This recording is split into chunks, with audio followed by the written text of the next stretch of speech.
1 de Pedro 4, 12 al 14, leemos juntos.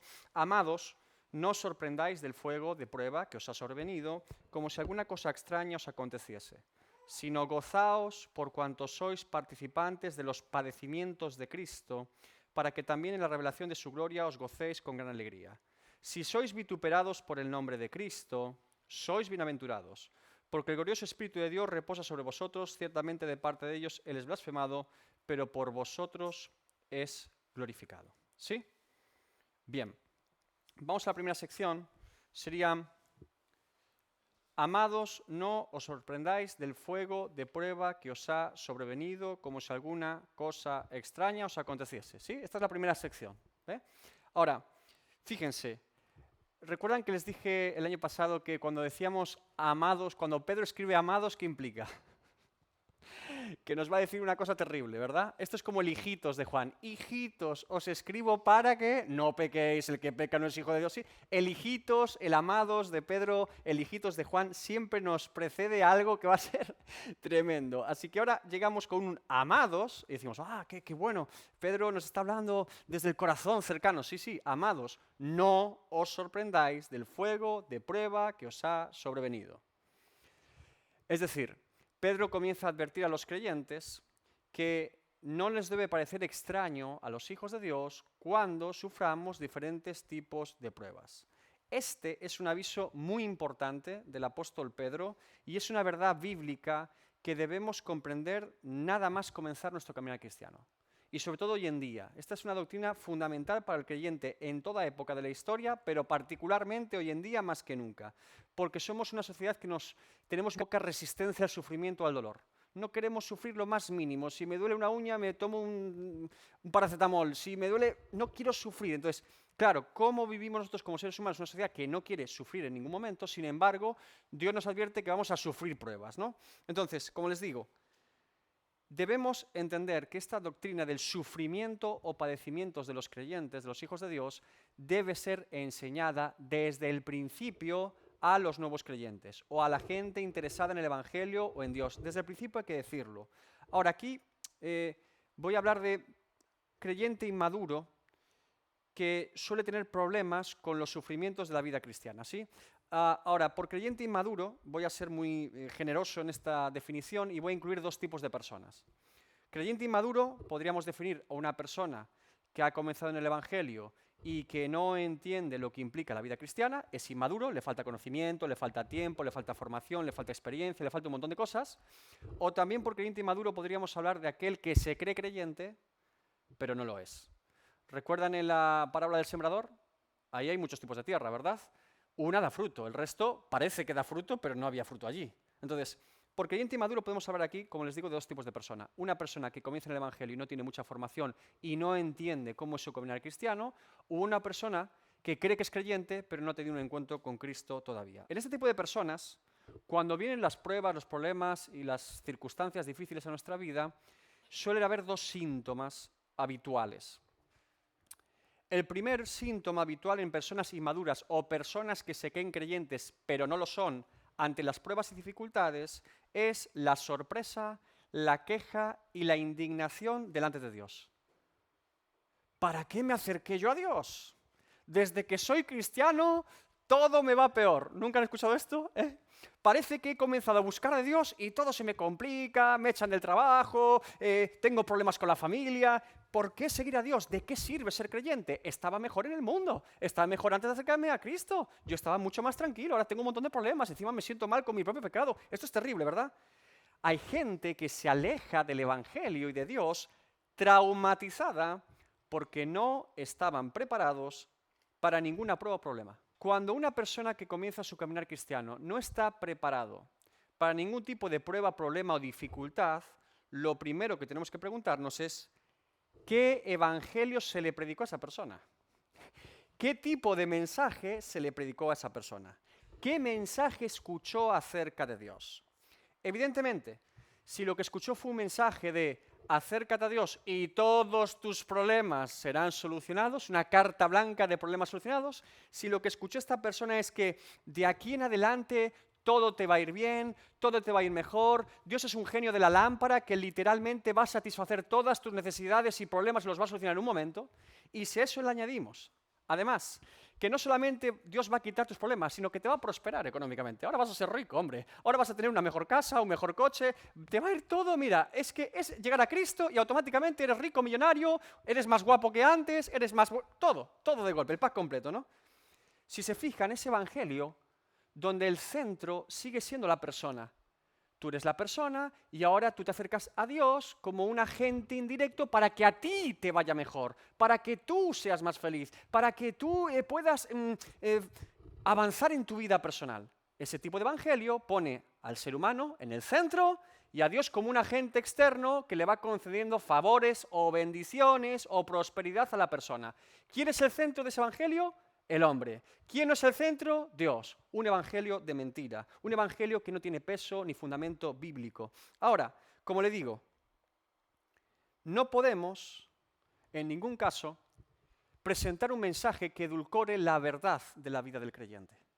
Si yo le digo que todo le va a ir bien y después no todo le va bien, yo aparte de ser un mentiroso, usted va a estar muy traumatizado. Pero no conmigo, con Dios. El problema es que la gente se enfada con Dios porque no fue advertida de la verdad del Evangelio. Durante toda la palabra de Dios, a lo largo de toda ella, Jesús, Pedro, Pablo, cualquier lugar y cualquier rincón de la palabra nos advierte de los padecimientos del creyente por causa de su fe. Como les digo, ese evangelio no es el evangelio de Jesucristo. Eso es un falso evangelio. Es un falso evangelio que no dice nada de lo que la palabra de Dios dice y engaña y confunde a la gente. Le digo más, todos un día rendiremos cuentas de lo que hemos predicado y de lo que hemos creído cuando nos han predicado. Es igual de responsable el que predica semejante mensaje que el que va buscando que le prediquen ese mensaje. Igual de responsable. Y si soy muy duro con esto, fíjense lo que dice Segunda de Pedro, el mismo autor, sobre este asunto. Segunda de Pedro 2, del 2 al 3. Y muchos seguirán sus disoluciones, por causa de los cuales el camino de la verdad será blasfemado, y por avaricia hará mercadería de vosotros con palabras fingidas. Sobre los tales, ya de largo tiempo, la condenación no se tarda y su perdición no se duerme. Bueno, Pedro se ha sido más duro que yo, me parece, ¿verdad? Evidentemente. El creyente o esa persona que se inicia en el Evangelio pensaba que se alistaba a una feria en lugar de un ejército. Y ahora vienen los problemas, ¿sí? ¿Ustedes recuerdan el pasaje de Efesios 6 donde Pablo habla de la armadura del creyente? ¿Por qué le llama armadura? ¿Por qué toma Pablo este ejemplo? ¿Por qué creen que será? Tenemos que ir armados hasta los dientes en esta vida como cristianos. No es casualidad que siempre se compare a la milicia, al ejército, con la vida cristiana. Ahora, como les digo, son muchos los textos que nos hablan acerca de este asunto. En el progreso del peregrino sería un claro ejemplo, si se acuerdan, al comenzar la historia, cuando Cristiano comienza a andar el camino y llegan flexible y obstinado y quieren acompañarlo. Pero ninguno de esos dos quiere seguir el camino. A la primera adversidad, obstinado, ¿qué dice? ¿Qué? ¿Y dejar mis placeres? Me vuelvo a mi casa. Y flexible, que dice, yo lo voy a continuar con él porque lo siento en mi corazón. Llegan al pantano de la desconfianza y se vuelve para su casa lleno de barro. ¿Sí? No querían caminar el camino, no querían ninguna dificultad, solo querían los beneficios del supuesto camino. Ahora, el segundo síntoma sería, también muy común, espiritualizar el pecado. Espiritualizamos todo. Es decir, hemos leído que el creyente pasa por pruebas y dificultades y nuestra primera conclusión es, bueno, todo lo que yo vivo en mi vida es una tentación de Satanás y todo lo que vivo en mi vida automáticamente lo espiritualizo. Es el enemigo que me quiere tentar. Bueno, no necesariamente siempre eso es cierto. Sí, el enemigo es el tentador, pero no siempre Satanás está detrás de todo lo que acontece en su vida. Es muy peligroso y nada maduro espiritualizar todo lo que nos pasa, obviando el hecho de que nuestra vida recibe las consecuencias de nuestros propios pecados y malas decisiones. ¿Usted sabía esto? ¿Que yo puedo tomar una mala decisión en mi vida y viene una consecuencia de esa mala decisión? ¿O que yo he pecado en algo y viene la consecuencia de mi pecado semanas, años y mucho tiempo después? ¿Y recojo lo que sembré? Bueno, la ley de la siembra y la cosecha. Le pongo un ejemplo, a ver si le suena, ¿vale? Un creyente se junta con otro y dice, hermano, ¿cómo estás? En la lucha. Estoy en un proceso, le dice. ¿En un proceso? Dice, ¿qué proceso? Bueno, es que tengo un aguijón en la carne que me abofetea para que no me exalte en sobremanera. Como Pablo, tal cual, wow. ¿Qué te está pasando? Es que me llegan todos los meses multas de tráfico. Ese es el aguijón, ¿eh? Pero las has reclamado las multas, supongo que será un error. Dice, Satanás está poniendo radares en todas las carreteras por donde voy. Dice, pero ¿a qué velocidad te salta el radar? Bueno, pone 50 km por hora y voy a 160. Satanás me está robando la cartera, el dinero y todo. No, no, lo que pasa es que usted se está saltando el tráfico a 80 kilómetros y un milagro que no le quite los puntos. ¿Se entiende? Pero es Satanás, es una prueba. No es una prueba, lo que es que somos necios. Y estoy viviendo la consecuencia de mis malas acciones o pecados. Si usted se salta una señal de tráfico y lo pilla un radar o lo pilla un guardia civil o lo que sea, le van a multar. Y es normal y es bueno que le multen. Evidentemente que sí. Debemos aprender a saber entender cuándo estamos recibiendo justa retribución de nuestros actos, palabras o hechos. Dicho esto, Pedro no está hablando aquí de pecados de los creyentes, no está hablando de este punto, está hablando de pruebas que los creyentes viven en esta vida por ser creyentes, ¿de acuerdo? A esto es a lo que se refiere Pedro.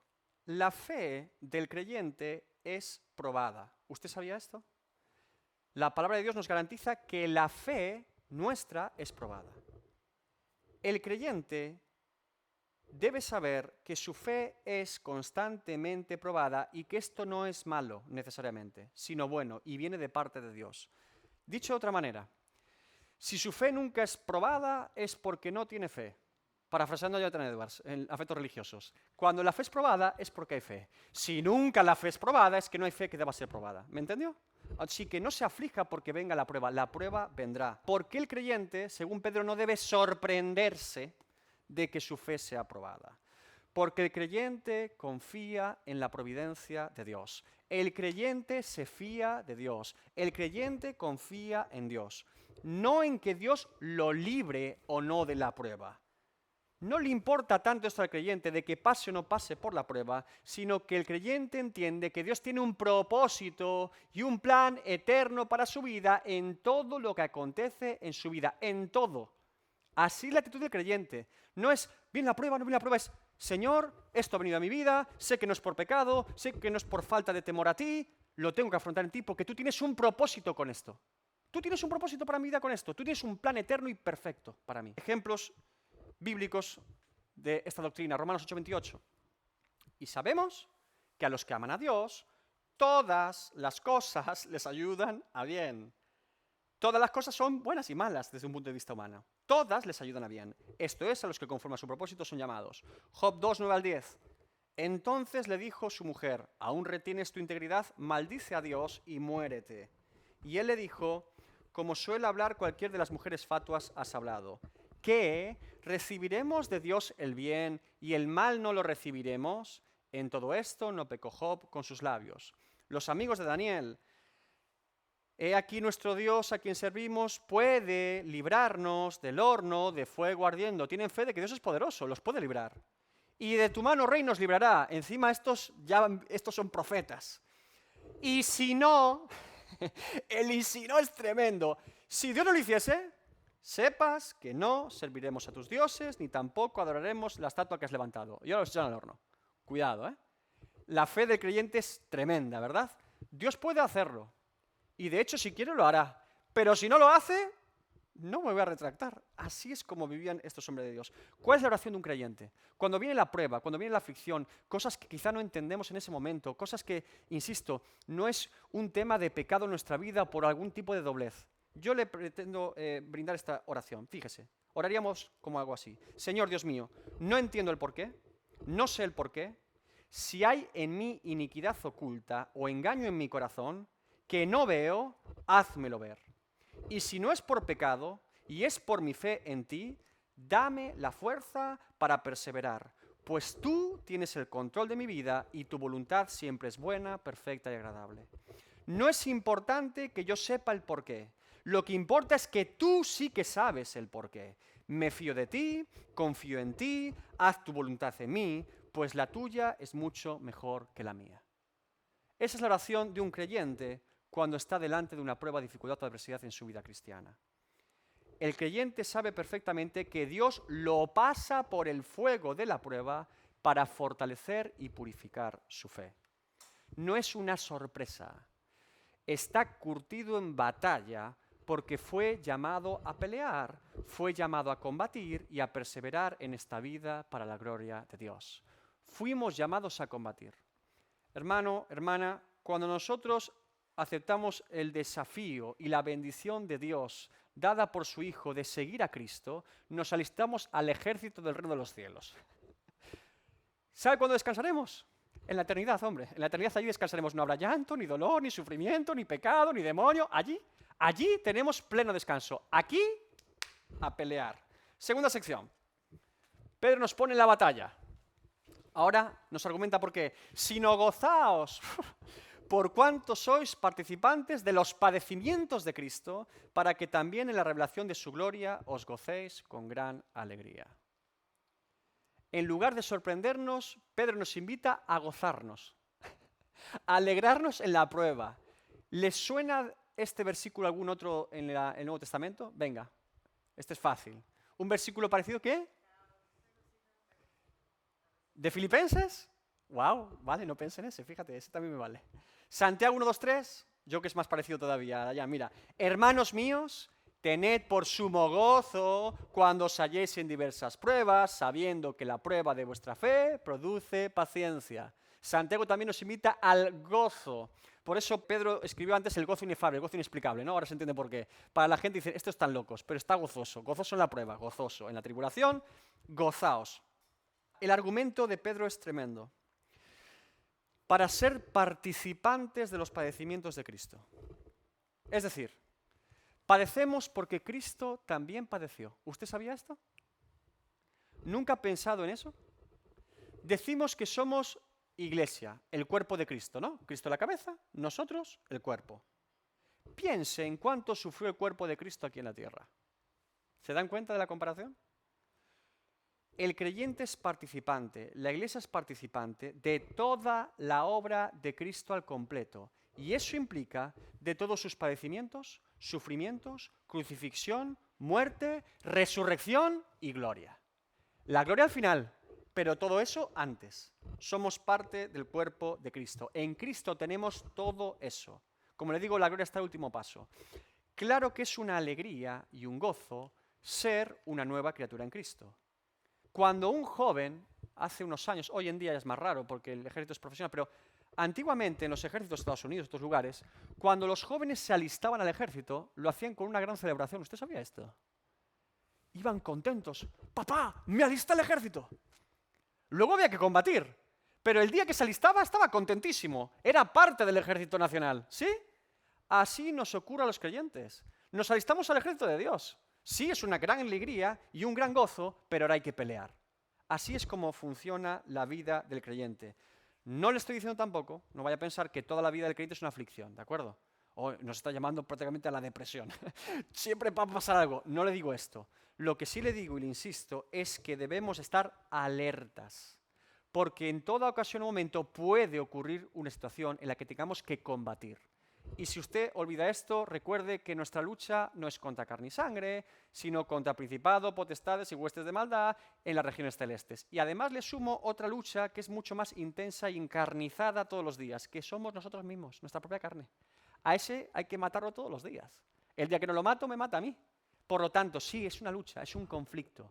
Reino de los cielos, reino de las tinieblas. El verdadero premio y galardón del creyente todavía no ha sido concedido por Dios. ¿Usted sabía esto? Somos justificados, somos adoptados, pero la palabra de Dios nos dice que nuestro galardón está en la eternidad con Cristo. Ahora, ¿qué tenemos aquí entonces si la glorificación o la gloria todavía no nos ha llegado? Lo que tenemos aquí, según el apóstol Pablo, son las arras del Espíritu Santo, el adelanto. ¿Sabe lo que son unas arras? Cuando usted quiere comprar un inmueble, usted le dicen, bueno, para señalizar la compra efectiva de todo el importe, usted da un porcentaje garantizando que esa compra se efectuará. ¿Sí? Y la persona deposita ese porcentaje. Claro, las personas a veces, el vendedor y el comprador se pueden echar para atrás, los seres humanos somos así. Hay gente que dice, encontré otra mejor, o el vendedor, encontré un comprador mejor. ¿Usted cree que Dios se va a retractar de lo que ha dicho que va a comprar? Si hay arras, si hay señal, es que hay justo pago. Si hay justo pago, tenemos la promesa garantizada de que por la eternidad estaremos en la gloria con Dios. Así es como opera la vida del creyente. Por eso Pedro nos llama a la gloria futura, no a la presente, sino a la futura. Aquí disfrutamos del adelanto de nuestra vida en Cristo por la eternidad. ¿Amén? Bien. Dicho de otra manera, si Dios quisiera que cuando nos convertimos a Dios, somos nuevas criaturas en Cristo, somos regenerados, nacidos de nuevo, fuésemos directamente a la gloria con Él, nos mataría. Nos fulminaría en ese instante. Mira, tenemos un ejemplo, un precedente bíblico. El hombre crucificado junto a Jesús, técnicamente, no sé cuánto tiempo duró vivo, pero ese fue de la cruz a la gloria, literalmente. Unas horas tuvo ese hombre. Pasó de estar crucificado como un pecador vil a la gloria. Dice, conmigo estarás hoy en el paraíso, ¿verdad? Si todavía no estamos muertos, y espero que estemos aquí todavía vivos, eso significa que Dios nos ha llevado todavía a la gloria. Entonces estamos aquí para pelear, perseverar, ser luz, ser sal, combatir y luchar todos los días hasta que un día nos gocemos en la presencia de Dios por la eternidad. Amén. Esa es la actitud del creyente. Así es como se debe presentar el Evangelio a todo creyente desde que comienza su camino hasta el último día de su vida aquí en la tierra. Este mensaje de Pedro es un mensaje de esperanza y aliento. Estos creyentes, como les digo, estaban siendo zarandeados por todo tipo de persecución y dificultad en su vida cristiana por ser creyentes. Y Pedro literalmente les dice, aguanten, resistan, combatan, no suelten la espada, no suelten el escudo, porque fiel es el que prometió, la gloria está cerca. Tal cual, ese es el mensaje de Pedro. Tercera sección. Si sois vituperados por el nombre de Cristo, sois bienaventurados. La palabra griega más cercana al español sería si sois insultados. Vituperado quizás suena más raro, ¿no? En la Reina Valera. Si sois insultados. Noten que aquí Pedro no parece apuntar a una persecución física, ¿verdad? Eso ya lo hizo antes. Dice si sois insultados, no si sois perseguidos. Esto es interesante. Habla de una persecución verbal. Quizá nos sintamos en este versículo más identificados con los creyentes a los que escribe Pedro. Fíjense, no en todos los países ni en todos los momentos de la historia del cristianismo los creyentes han sido perseguidos físicamente por ser creyentes. En este país no nos persiguen todavía, ¿verdad? Bien, gracias a Dios que no nos persiguen todavía. Ahora, sería difícil recordar algún momento de la historia, en algún lugar o cultura, en los que los creyentes no hayamos sido perseguidos verbalmente. Eso siempre ha pasado. Siempre se nos ha dicho de todo, se nos ha llamado raros. Desde que comenzó la iglesia cristiana, ya la etiqueta, ¿verdad? Eso sí que nos parece mucho más habitual o común en nuestra vida diaria, ¿no? La persecución más silenciosa, pero que es verbal, ¿verdad? Mira este a dónde va, a qué se dedica, a qué Dios sirve. Esto es muy común durante toda la historia del cristianismo. Dice Santiago 2:7, ¿no blasfeman ellos el buen nombre que fue invocado sobre vosotros? Ya desde el principio de la iglesia ocurría esto. Los creyentes somos insultados por el nombre de Cristo. Esto es lo que está diciendo Pedro. En primer término, esto implica que solo aquellos que proclaman el nombre de Cristo son insultados por el nombre de Cristo. Evidentemente, si yo nunca proclamo el nombre de Cristo a los demás, ¿cómo yo voy a ser insultado por proclamar un nombre que jamás he proclamado? ¿Se entendió? Esto implica el compromiso cristiano. Además, fíjense que Pedro hace una cláusula muy interesante, es un condicional. Dice, si sois vituperados por el nombre de Cristo, ese debe ser el motivo y la causa del insulto. El nombre de Cristo, si eso ocurre, somos bendecidos. ¿Sí? Si sois insultados por el nombre de Cristo, no por hacer una maldad, no por saltarme un semáforo en rojo y digan, loco! No, eso es un insulto por otro motivo. Si soy insultado por el nombre de Cristo, por causa del Evangelio, por causa de la verdad de Dios, por causa de ser creyente, de mi testimonio cristiano, solo entonces soy bienaventurado. Es decir, soy maldecido por los hombres, pero bendecido por Dios. ¡Qué maravilla! Los hombres me maldicen con su boca, Dios me bendice. ¡Qué bendición! ¿Recuerdan Mateo? A cualquiera pues que confiese delante de los hombres, yo también le confesaré delante de mi Padre que está en los cielos. Y a cualquiera que me niegue delante de los hombres, yo también le negaré delante de mi Padre que está en los cielos. ¿Se dan cuenta? Ambas no son posibles. Una cosa siempre implica descartar la otra. El Evangelio constantemente nos lleva a una encrucijada, a una resolución, a definirnos constantemente.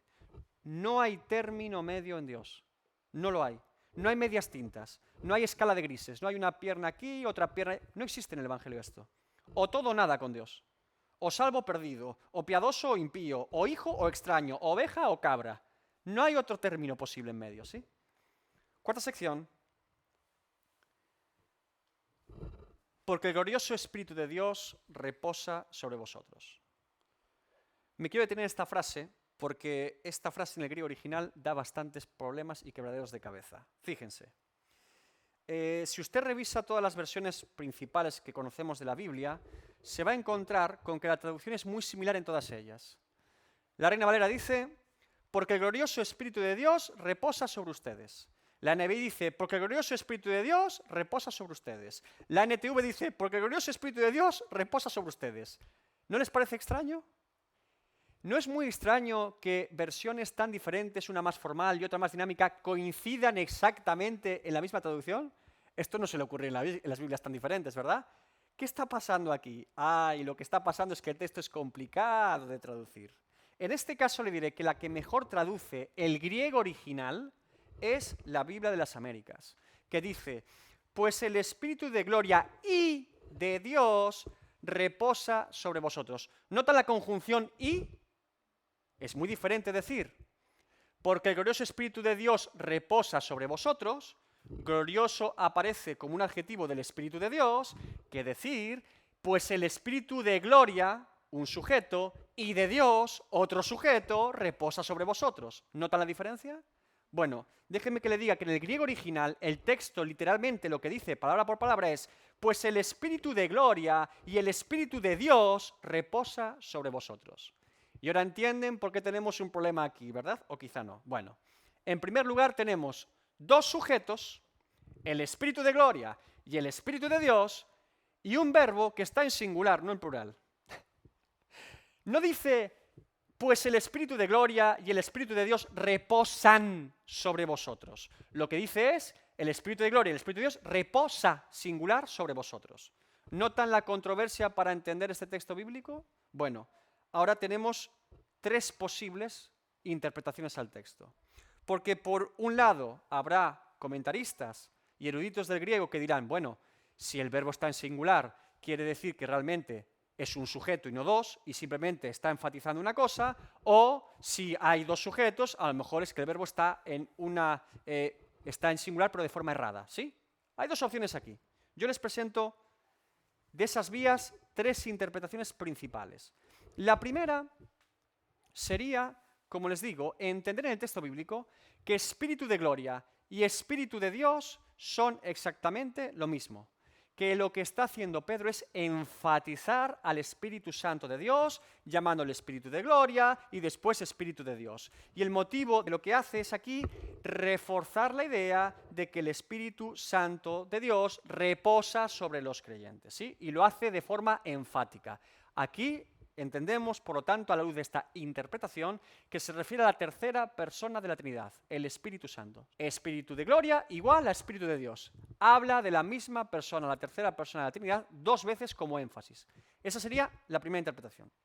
La segunda, esta es habitual para los judeocristianos, es que cuando Pedro dice Espíritu de gloria y Espíritu de Dios, se refiere técnicamente a la presencia de Dios, a la Shekinah del Antiguo Testamento. ¿Recuerdan cuando la presencia de Dios iba al tabernáculo, al templo y llegaba al lugar? Que Pedro, como es judío, está haciendo una referencia a la presencia Shekinah de Dios, ¿sí? Como les digo, es una interpretación típica de judeocristianos, personas que tienen un contexto judío cultural o religioso y que se convierten en el Evangelio. La tercera vía es la que creen que son dos espíritus, el Espíritu de Cristo y el Espíritu Santo. Y toma la referencia de Isaías 11:2. y reposará sobre él el espíritu de Jehová, espíritu de sabiduría y de inteligencia, espíritu de consejo y de poder, espíritu de conocimiento y de temor de Jehová. Y que ese texto alude a Jesús y que aquí es una referencia, por lo tanto, a dos espíritus. El espíritu de gloria es el espíritu de Cristo, el espíritu de Dios es el Espíritu Santo. ¿Se entiende? Dos espíritus. Bien.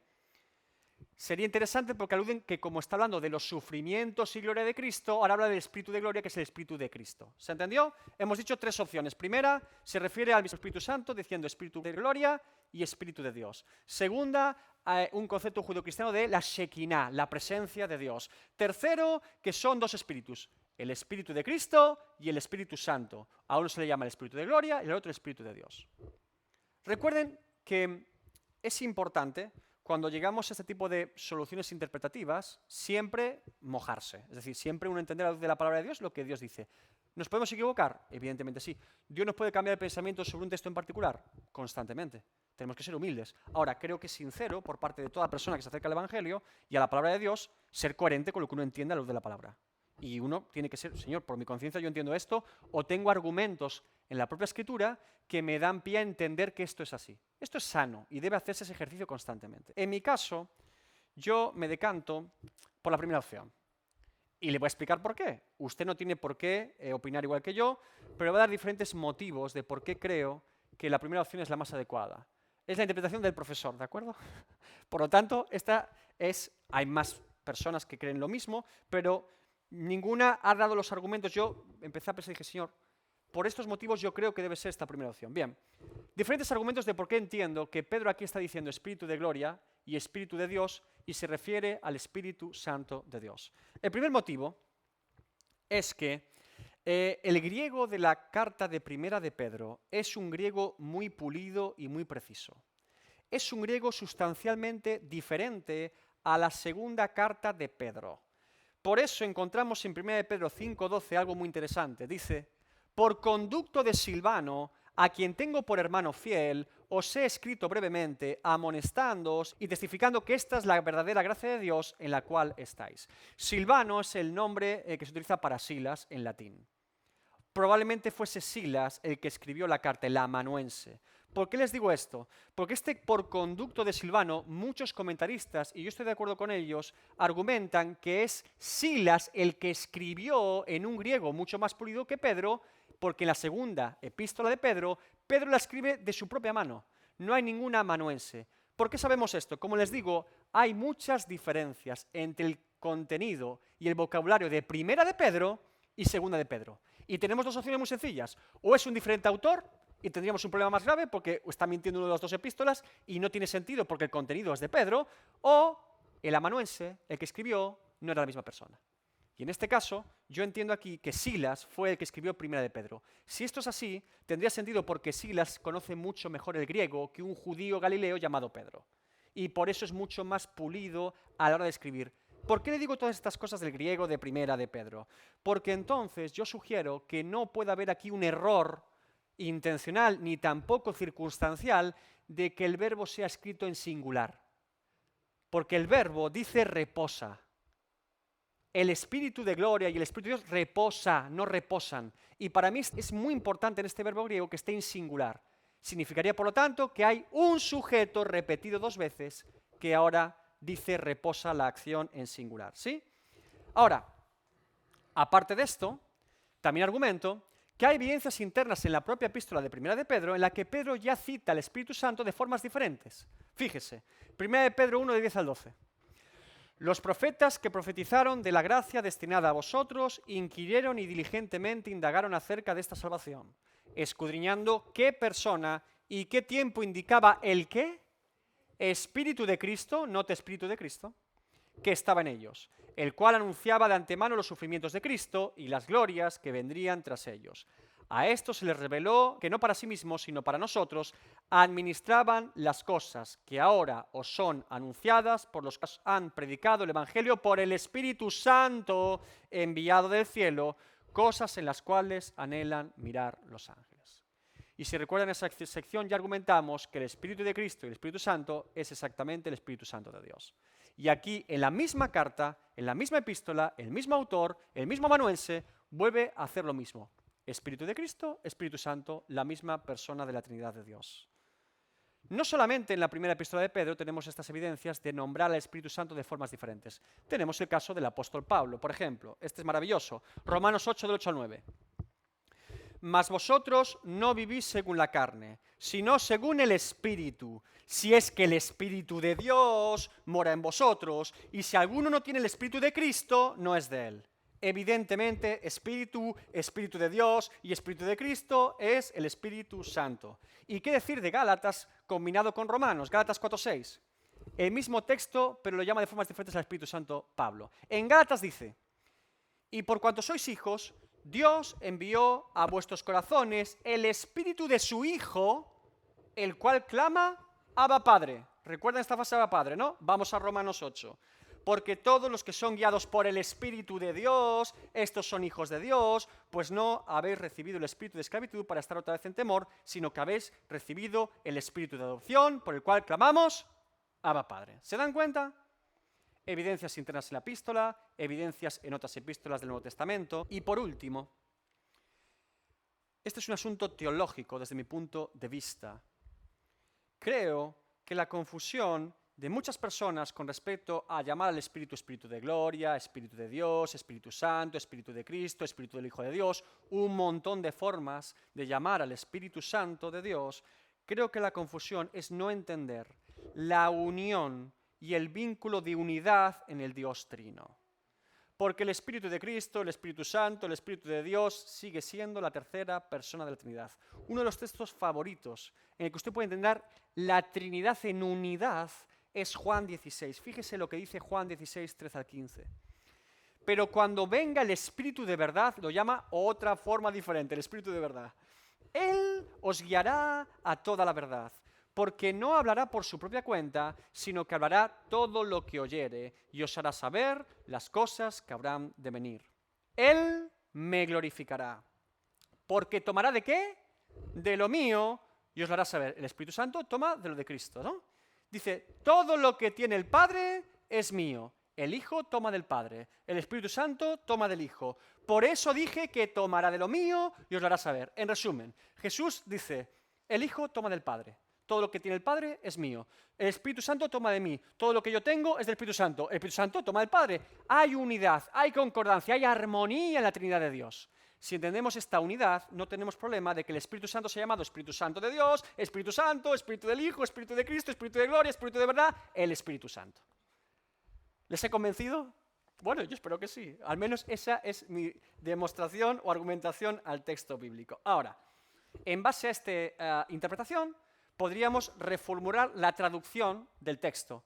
Como aclaración, por ejemplo, el Espíritu de Gloria, coma, el de Dios, coma, descansa sobre vosotros. Las comas funcionarían como un paréntesis, como una aclaración. La segunda sería exactamente relativo. El Espíritu de Gloria, que es el Espíritu de Dios, reposa sobre vosotros. Y así se resolvería el enigma del griego original en el texto. ¿Amén? Hay que fijarse en los detalles. La palabra de Dios muchas veces las traducciones nos pueden jugar buenas y malas pasadas. Los detalles en el texto original son importantes, sobre todo para profundizar en lo que el autor está diciendo inspirado por el Espíritu Santo. Recuerden algo. Nosotros creemos que la Biblia es inerrante, infalible, clara, suficiente, armonizada, completa en el texto original. Por lo tanto, toda traducción tiene una breve interpretación del traductor, de forma natural. Yo le he puesto un ejemplo de interpretación, de un texto que otro puede interpretar de forma diferente. Y de hecho las traducciones no se ponen de acuerdo. ¿Por qué pasa esto? Porque siempre que traducimos a otro idioma, se debe interpretar en cierto punto de vista. Si yo sé esto, quiere decir que cuanto más me acerco al texto original, mejor puedo conocer lo que Dios inspiró a la persona. Porque el que no cometía errores era la persona inspirada por el Espíritu Santo. Es decir, David, cuando escribía los Salmos, ese hombre inspirado por el Espíritu Santo, y entendemos por inspirado a la persona, no inspirado de, oh, hoy me siento inspirado, ¿vale?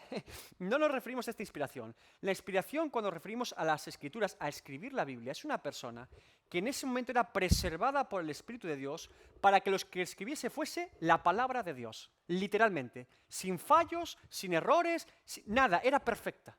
Era la palabra de Dios ahí, escrita por esa persona. La persona, un ser humano, falible, común, ordinario, pero preservado por el Espíritu Santo para que eso fuese la palabra de Dios. En ese momento que David escribía el Salmo, inspirado por Dios, ahí no hay errores. Ahora, a medida que se copia el texto, que pasan los siglos, que se traduce a idiomas, claro, cuanto mejor voy al original, mejor puedo entender lo que el Espíritu Santo inspiró a esa persona. ¿Se entiende? Bien. ¿Dudas? Fíjense, en la palabra de Dios se habla de dos tipos, están asociadas, mira. La justicia imputada se refiere a la justificación. La justicia impartida se refiere a la santificación. Escuchábamos el otro día a un pastor en Bilbao maravilloso. Él decía, la justicia imputada es lo que Cristo ha hecho para nosotros. Y la justicia impartida es lo que Cristo hace en nosotros. ¿Nota la diferencia? La obra de Cristo en la cruz, la justicia que no merecíamos, al que no conoció pecado, por nosotros lo hizo pecado, para que nosotros fuésemos hechos justicia de Dios en él, justicia imputada. El culpable pasa como inocente, absuelto. Y el inocente, el santo Hijo de Dios, tratado como un culpable, como un pecador. La sustitución, ¿sí? La mediación de Cristo ocupando nuestro lugar. El banquillo de los acusados culpable, por nosotros. La justicia imputada. Esa es la justificación, somos justificados. De esa obra de justificación comienza nuestra santificación, nuestra vida en santidad en Dios. ¿Cómo un santo puede vivir santo? ¿Por él mismo? No. Dios ha impartido su justicia. La obra de Cristo es para nosotros y en nosotros. En nosotros, impartida, para nosotros, imputada. ¿Se entendió? Bien.